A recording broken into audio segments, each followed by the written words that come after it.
999ers risk their lives every day, keeping us safe. My heart was racing, but you just do it because you're a police officer. But all too often, they're abused and attacked. I have been punched, kicked, spat at, sworn at. I think most of us have. These personal attacks on police, firefighters and paramedics are at an all-time high. I could feel the blood running through my shirt. He grabbed me around the throat with both his hands, Leaving them traumatised and unable to work. It's then left me questioning, is this the job that I want to carry on with? But while the violent criminals responsible are hunted down and brought to justice, our protectors fight to get well and back on the job. I'm not going to get beaten by somebody who decided they're going to try and hurt me. Ready to face the next critical incident. Stand still! Police routine, just show yourself!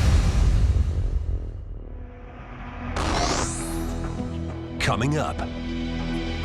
A PC is badly injured when he's subjected to a barbaric attack. Relax and stop resisting. But he's determined to return to his duties. I have to come back to work to provide for my family. I can't let this incident put me off. I have to come back. We follow Leicestershire Fire and Rescue as they take part in a multi-agency training exercise at East Midlands Airport. Check the cockpit! They've got casualty, he's got hands. You take casualty. And after being diagnosed with anxiety disorder, PTSD, police officer Paul Rowe dedicates his time to helping other sufferers. They don't think there's the help there and there is the help there. And there is this stigma about putting your hand up for a mental health condition. And there is no stigma at all.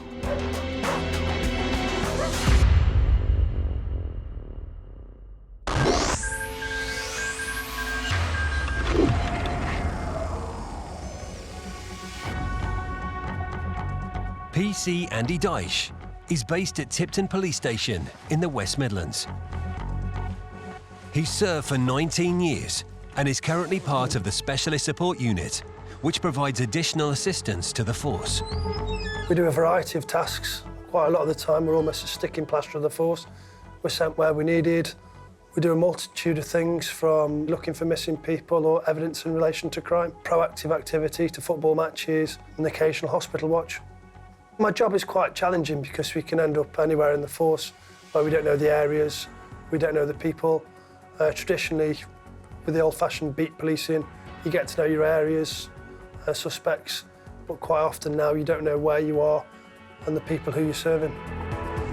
Being on the force for nearly 2 decades, Andy has been in a number of high-risk situations. I've been involved in a number of incidents over the years.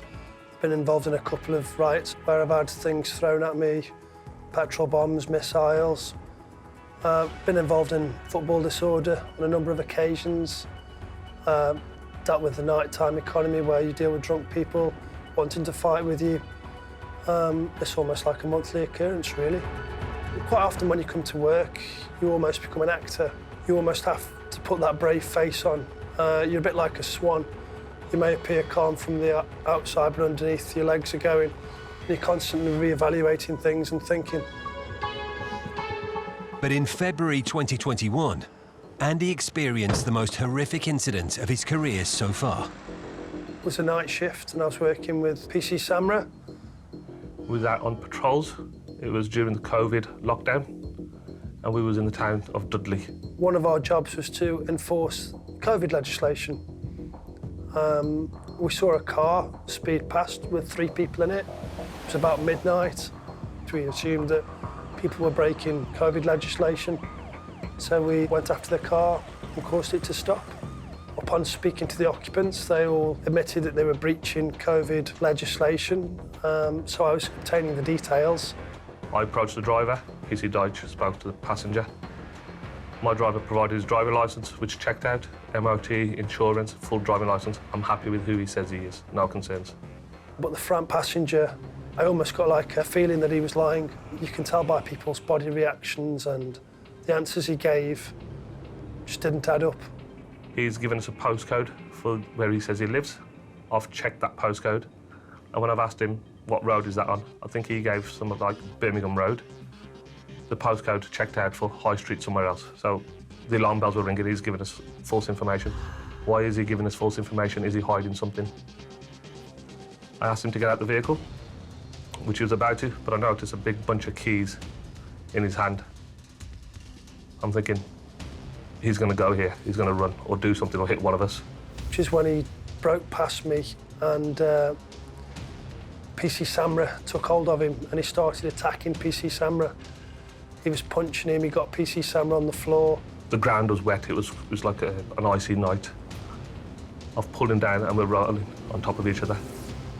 PC Dyche, who's a taser-trained officer, drew his taser. I didn't know until he shouted, "Officer with taser, officer with taser." So I tasered the subject in the back. The male fell to the floor and the taser initially worked. He was on the floor shaking. Which had the effect to get him off me.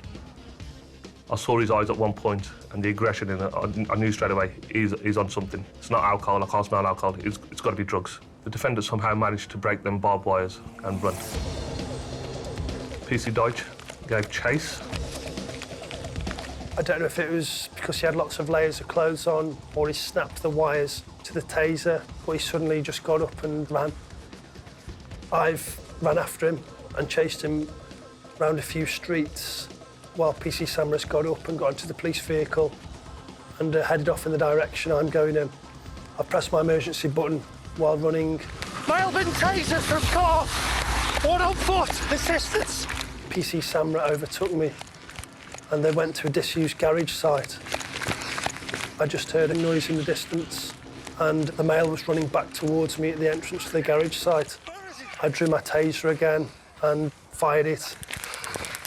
And he hit the floor and I thought, I've got you now. But again, he snapped the wires. PC Samra joined me and we were fighting with him on the floor and he was trying to get up and attack us and run away. All three of us are rolling around with this person now on the floor. Probably a minute, if not longer, it felt like a lifetime. I ended up getting my gas out and deploying it to his face. Right, stop resisting. And hoping that that would have the desired effect in stopping him fighting. But it didn't, he still continued to struggle. I managed to get his right arm and get a handcuff on him. I then leaned forward to get his left hand and pull it towards his back to put in the handcuffs.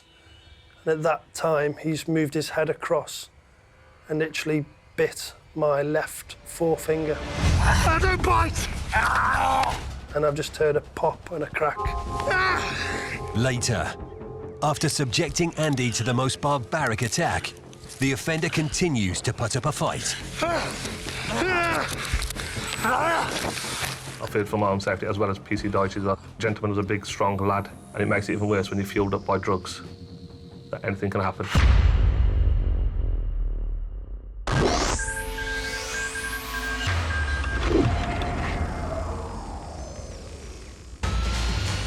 Fire crews need to be fully prepared to protect the public from any situation.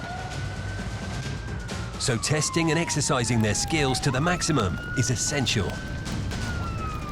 And it's not just fires they have to face. Every day's a different day. We attend a variety of incidents from hazardous materials, road traffic collisions, aircraft incidents. The scenario will be based upon an aircraft accident. Today, Leicestershire Fire and Rescue Service are taking part in a multi-agency training exercise. Boeing 767 aircraft with 7 souls on board deviates from its route.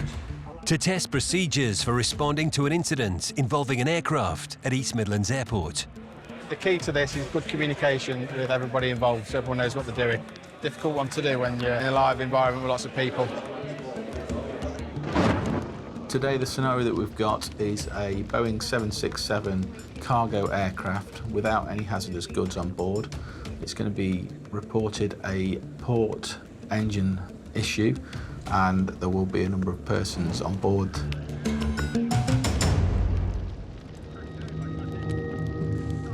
Although today's exercise is a rehearsal, some of the long-serving Leicestershire firefighters will have the devastating memories of witnessing the real thing. We are about 1 mile away from Kegworth, which is a small village which is on the approach to runway 27 at East Midlands Airport.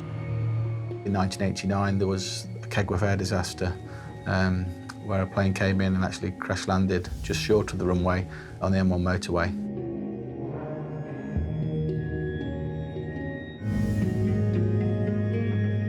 We still have today a few officers that were in attendance at that horrific night, and it's well within our minds and some of the memorabilia we have around the station that occurred, and it gives us that extra drive to train efficiently to make sure that we're well equipped, well prepared and well exercised to deal with an operational incident like that again.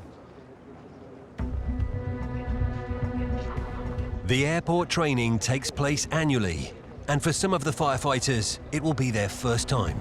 We have got a lot of people that have not experienced this type of incident before. Some people have only got 6 months to a year, maybe 2 years in service, and haven't had the opportunity to do this type of incident and learn from it. These exercises are carried out as part of the Civil Aviation Authority's requirement to issue a licence to the airport to operate as an aerodrome.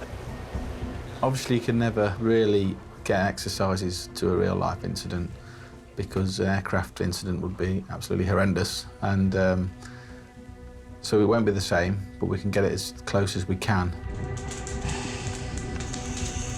This is a training rig to simulate an aircraft. We've got seating arrangements, 3 seats, so searching all the seats is very difficult. It's not like the films when you're in a fire. It's dark, you can't see a thing. It's very hot, it's very restrictive, and you literally have to feel your way around, and you've got to find the casualties, and you're on your hands and knees looking for those people. Check the cockpit! Right, so look, they've got casualty, he's got homes. You take the casualty, take to the homes. We use a lot of dummies. Sometimes we use live casualties. We're not doing that today, but we will have a lot of dummies which imitate casualties that are unconscious. Some will be deceased.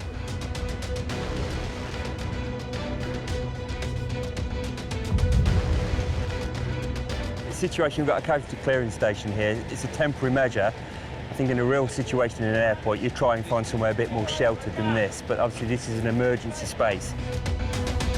What we've got here is what we carry on a normal fire engine. You've got a trauma care pack, an oxygen barrel bag. So I'll be doing your basic ABCs, airway, breathing, circulation, dealing with trying to maintain an airway that's clear, dealing with any burns. We've got burns gel packs in here as well, which is designed to cool the burn and protect it from infection, because infection is one of the major issues with burns. I think today was really good, really positive. I think all the crews that attended enjoyed it. Very tired now though, and resting up, ready for the next exercise and the next incident when it turns up. One of the key objectives today was communication between all the agencies, i.e. the police, ambulance, local authority and airport fire service. And it's really difficult to share that joint understanding of risk and make sure everybody knows on the incident ground what's going on, when's it happening, and linking that through the incident ground, through the command support vehicle and back to our fire control rooms and other emergency service control rooms too. So it's all good learning for everybody.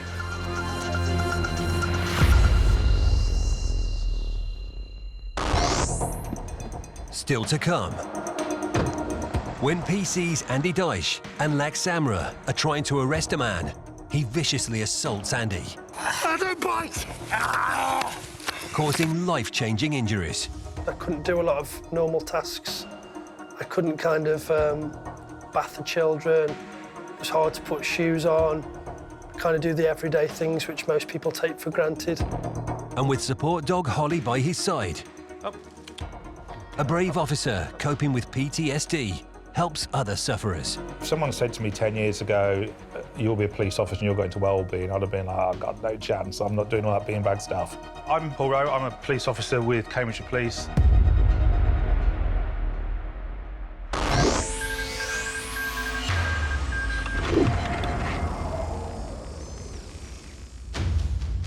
In the West Midlands, PC Andy Dyche and PC Lax Samra chased an intoxicated man to a disused garage site after he tried to escape when they pulled his car over.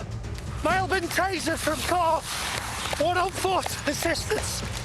When 2 attempts to taser him failed, the officers ended up grappling with the suspect on the ground. Next thing you know, we're rolling around, all 3 of us are rolling around with this person now on the floor. But he savagely attacked Andy.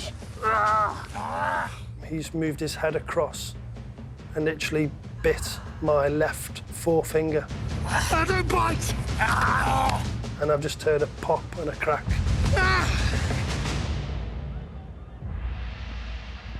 I knew that if I let go of his right hand with the handcuff would be free. But after about 3 seconds, I thought, how can I get him off my finger? I was worried he was going to potentially bite a finger off. Andy draws on all his strength and manages to overcome the suspect.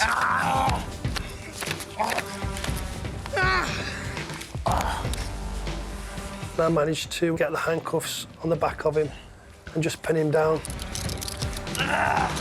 It didn't really hurt that much at first because it was -5.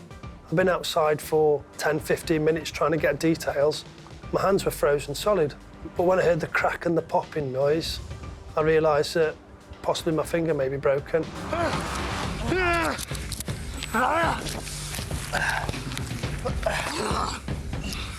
Just relax! Relax and stop resisting! During the incident, Andy made a call for backup. We didn't realise that until other colleagues come, that PC Dyche has pressed his emergency button. And I'm thankful to my colleagues who listened to that radio and came to us, because we was absolutely struggling. It was a cold night, freezing. We had no idea, to a certain extent, where we were. In 16 years, I've never been assaulted. I've had abuse thrown at me, whether it be racist or anything like that. But that's the first time that's ever happened to me. I feared for my own safety, as well as PC Dyche's. I think the gentleman was a big, strong lad, and it makes it even worse when you're fueled up by drugs, that anything can happen. And Sergeant Jonathan Peters is one of their fellow officers who raced to the scene. Initially, didn't know who had pressed that emergency button, but then I heard Andy's voice. I don't think I've ever known him press it before, so I knew he needed help. There's always an urgency to get to your colleagues to help them out, because they are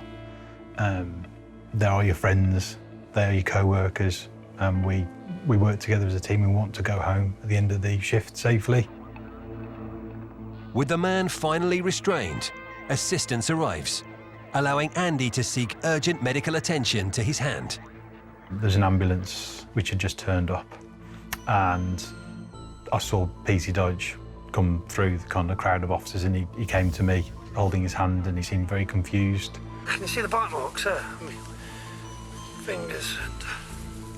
His hand was really bad. His finger was pointing in the wrong direction. He got some deep wounds, and there's quite a lot of blood, and it had swollen up really, really quickly as well, which was concerning. So I was desperately trying to convince him to come to the hospital, but he was more concentrating on the fact that he'd lost his mobile work device, which had got the details of the vehicle this male that they detained was in, and also that the people that he was with.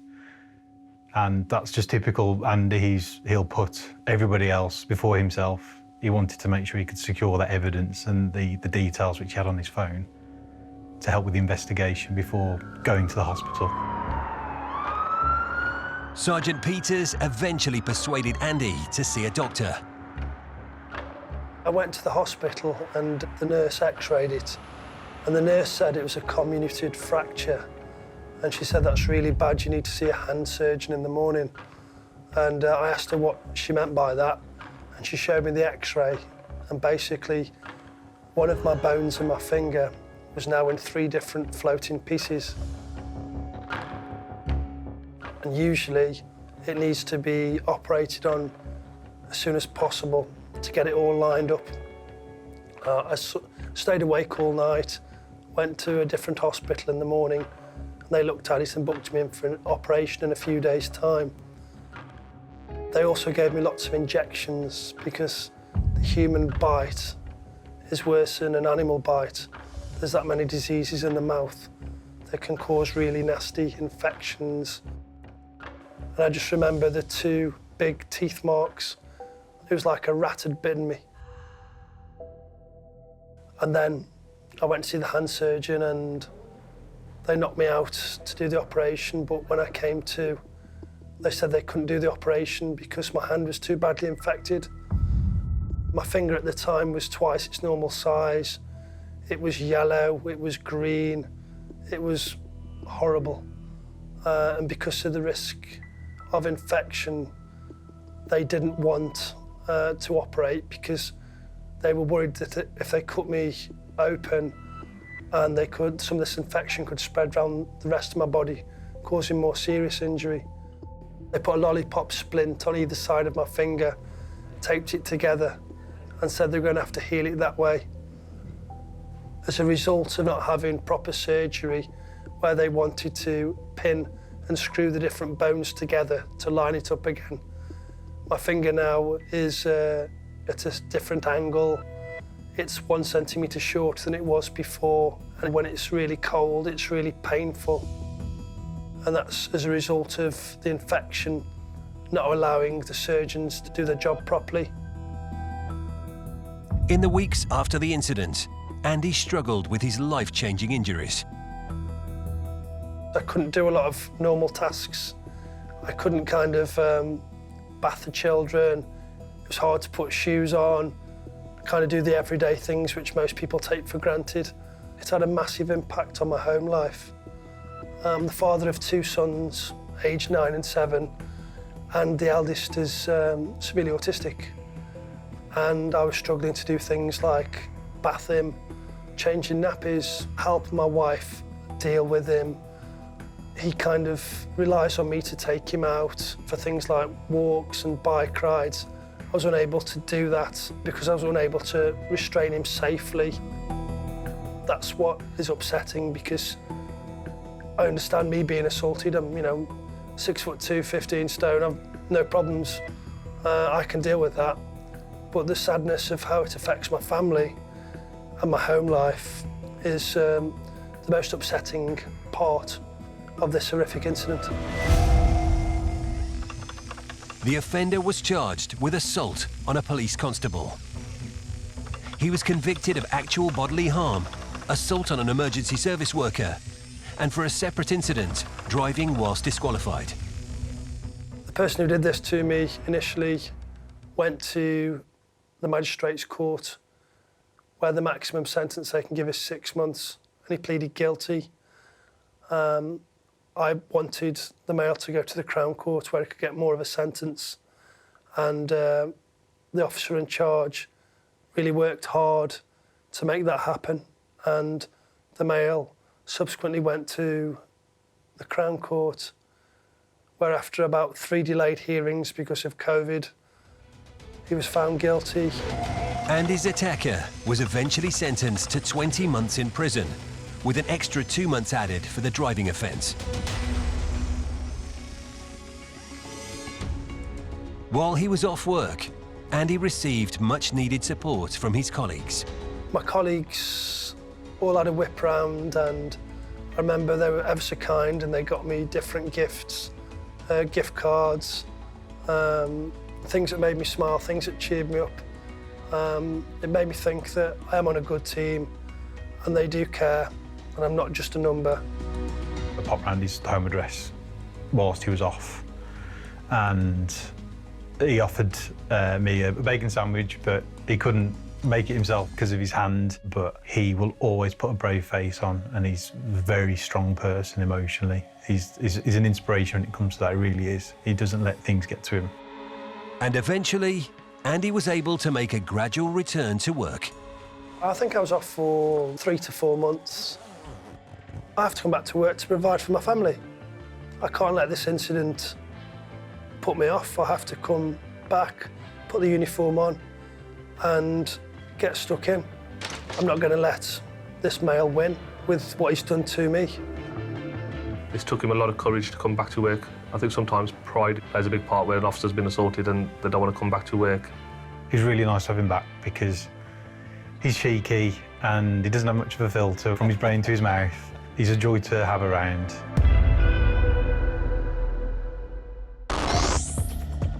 Over 9,000 police community support officers help to police England and Wales.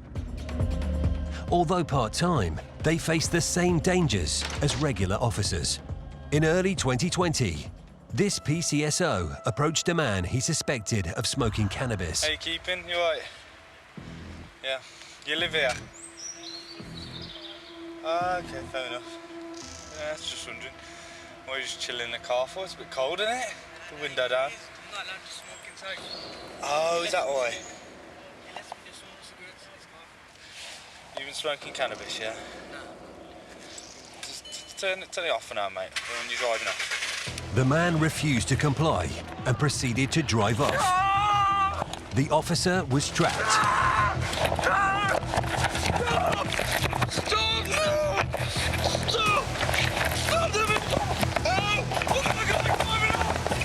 Unable to free himself, he was dragged along.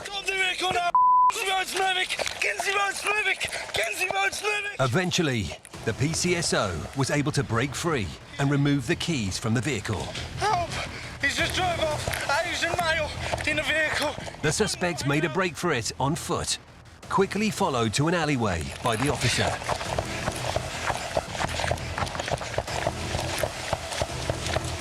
Running off. Stay there now!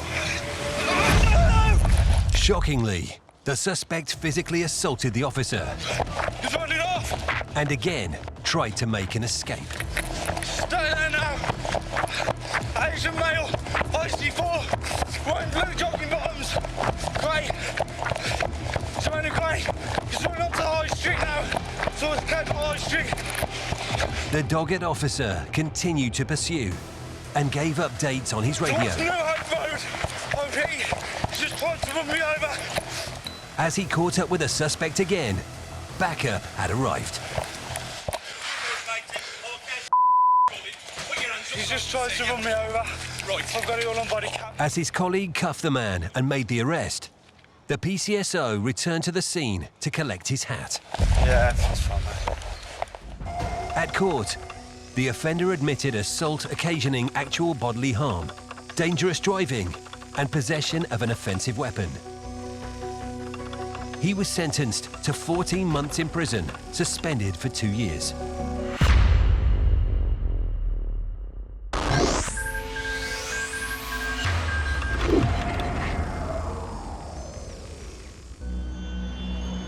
Recent studies on UK policing have revealed some staggering figures. 1 in 5 officers have symptoms consistent with post-traumatic stress disorder. PTSD is an anxiety disorder in which traumatic or life-threatening events cause disturbing memories to recur. It can manifest itself as hypervigilance, sleep disturbance, irregular heartbeats, and can take sufferers to a very dark place. It's a situation that PC Paul Rowe knows about only too well. There was all sorts of feelings going on, but I couldn't say what it was. It's just been lost in your body and your mind. Paul has spent his adult life on the force. I always wanted to be a police officer, so I became a police cadet when I was old enough, which I think was 13. Then I became a special. I joined the British Transport Police when I was 19 in 1993. And in 1998, during his time in the British Transport Police in London, he was involved in a violent incident that provided a trigger for a serious mental health condition. I was on duty on night turn on New Year's Eve. It was a normal night turn. I think we were doing a 12-hour shift because it'd been New Year's Eve, 7 at night till 7 in the morning. And about 11:30, an urgent assistance call came up from a colleague who had gone across the Euston Road to the other side, and he'd come across a drugs deal going ahead, and it had gone very, very wrong. There was a very, very large male now attacking my colleague, and he pulled out a carving knife, so he put up for urgent assistance. We were literally around the corner, minutes away, so we attended. There was a big fight going on. I was kicked in the head and knocked unconscious. I remember almost being unconscious and the light faded, and I just thought, no, this isn't the time for this. And I snapped out of it and woke up again. And he'd been detained by then. My head was spinning, not quite sure what was going on. And I ended up having 3 months off work with stress and my injuries, not being able to really comprehend what had happened and how close it had been. Paul believes that 20 years ago, a less tolerant culture existed. In those days, there wasn't the well-being. You're a big burly copper, come on mate, man up, policemen get hit. policemen get attacked, let's get you back to work. So I did, I came back to work. In 2005, Paul transferred to Cambridgeshire Police, but the trauma of his past was about to catch up with him. In 2017, I was doing a training exercise in the dark, and I sustained a dislocated ankle. Fell to the floor. I remember not being knocked unconscious, but I remember closing my eyes and then reopening them, and there was lots of noise going on. It was in the dark, lots of confusion going on, and I was in pain. And that triggered me straight back to New Year's Eve in 1998. That was it. It was like just being hit. And I remember the breakdown and my wife talking to me, and it was just probably awful, to be honest. It's really, really, really difficult to try and explain. You're just lost, and you lose enthusiasm to do anything. Paul's life changed completely. He would start to be a bit more withdrawn, getting frustrated at little things, have even less patience than he did before. He was starting to be unkind and thoughtless, in the things he would say, or being quite selfish of doing things that he wanted to do. So I knew there was something that wasn't quite right, and it did feel as though he was hiding something from me. So I didn't know what he was hiding. So then we started to argue a little bit more, and I didn't know what that was. I couldn't get him to open up to me. Oh, right. Yeah. Then it came out, and he said to me, he broke down, and he said to me, I can't put it into words, I can't describe what's happening to me, but all I can tell you is that I can see the faces of all the dead people that I've had to deal with for the past 25 years. And that really hit me, because as his wife, I didn't recognise that there was that deeper problem. People would always ask Paul about his job and his work, and I would always say, Paul's fine, Paul can deal with it, he can deal with anything. And I didn't see beyond that. To me, that sounded like PTSD. So I made sure that the next day he made a doctor's appointment, and thankfully he did, and he was diagnosed with PTSD. Paul gradually came to terms with the diagnosis. As a police officer, if you attend one major incident in your 30 years, you know, that's good. Some police officers won't get to a major incident at all in 30 years, and I had 4 in a succession of years. When Paul finally opened up and he did break down, it was a huge relief, because then we could get the support and the help. Paul embarked upon a course of therapy designed to help with deep-seated trauma. So I did the 12 weeks EMDR, and that worked, didn't it? I used to come home and I was tired. You did, yeah. You were really exhausted, actually, weren't you? Because it's all about reprocessing it all. You know that I get triggered with things, and things like the smell of wet diesel can trigger me back to the Paddington train crash. With his therapist, he began to relive all the trauma over his career in an attempt to reset his mind and relieve the intense stress he was experiencing. We bounced around for 20 years with the trauma, and we debriefed all the train crashes.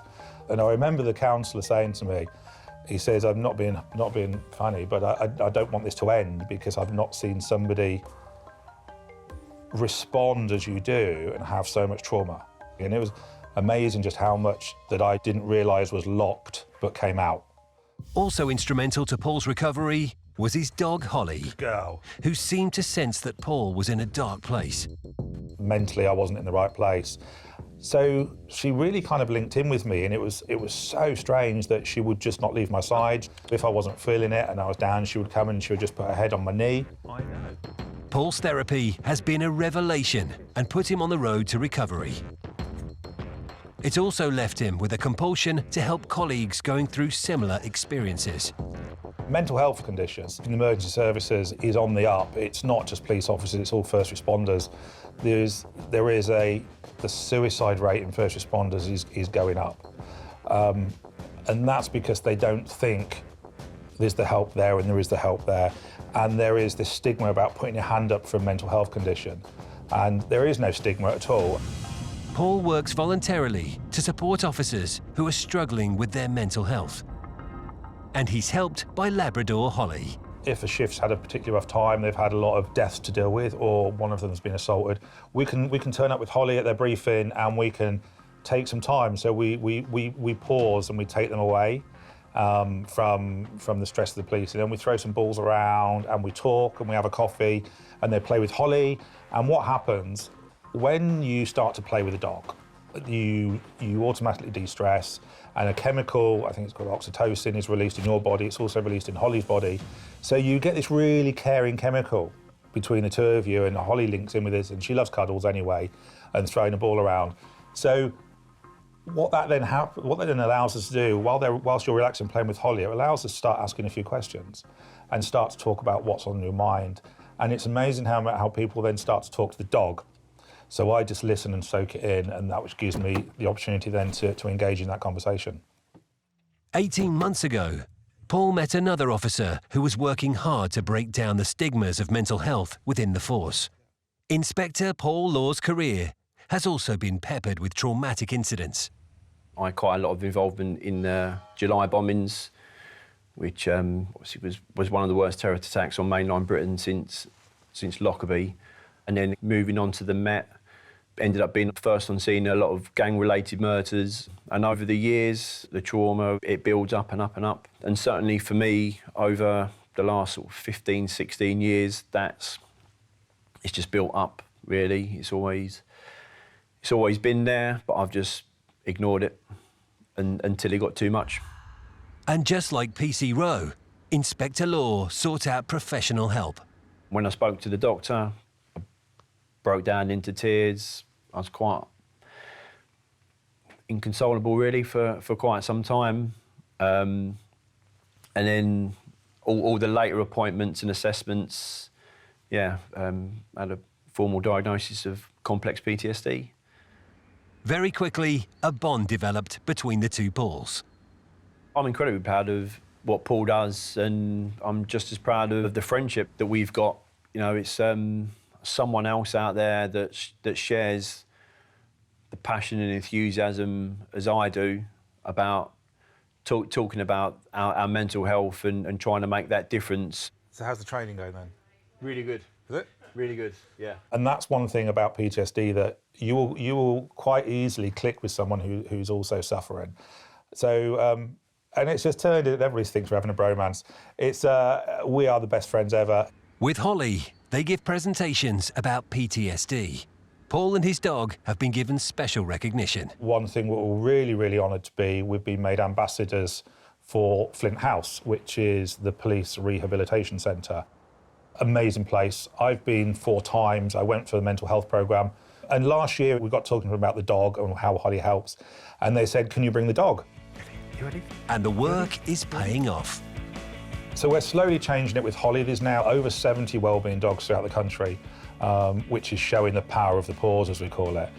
So we are slowly changing wellbeing. If someone said to me 10 years ago, you'll be a police officer and you're going to wellbeing, I'd have been like, oh God, no chance. I'm not doing all that beanbag stuff. I'm Paul Rowe. I'm a police officer with Cambridgeshire Police. I did 11 years with the British Transport Police. On the back of my diagnosis of PTSD, I undertook EMDR processing, which is eye movement, desensitisation and reprocessing. And what that allows me to do is to reprocess trauma over a long period of time. Every 2 weeks, a police officer dies by suicide, and we really need to try and turn that tide and try and intervene earlier. It's quite an emotional presentation. The story is quite hard-hitting, which is really the best way forward.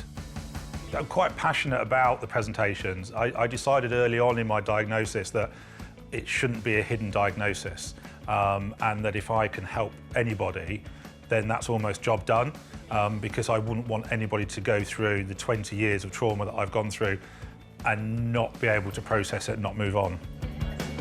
And for Inspector Law, setting an example at a senior level is crucial. As an inspector and running quite a large team, first and foremost for me, I've always been open and honest with my own team about my PTSD and my mental health. So for me, now that I'm in that position, I feel like I can make that change, and I impress that upon my sergeants as well, just to make sure that we're supporting the team as best we can. What we need to see in the future is we need to see a better understanding of PTSD. Paramedics, firemen, lifeboat men, police officers, everybody who deals with these traumatic incidents could move on to PTSD, and it's having the ability to seek help and accept that there is a problem to start with. Once you accept there is a problem, then that's the start of the road to recovery.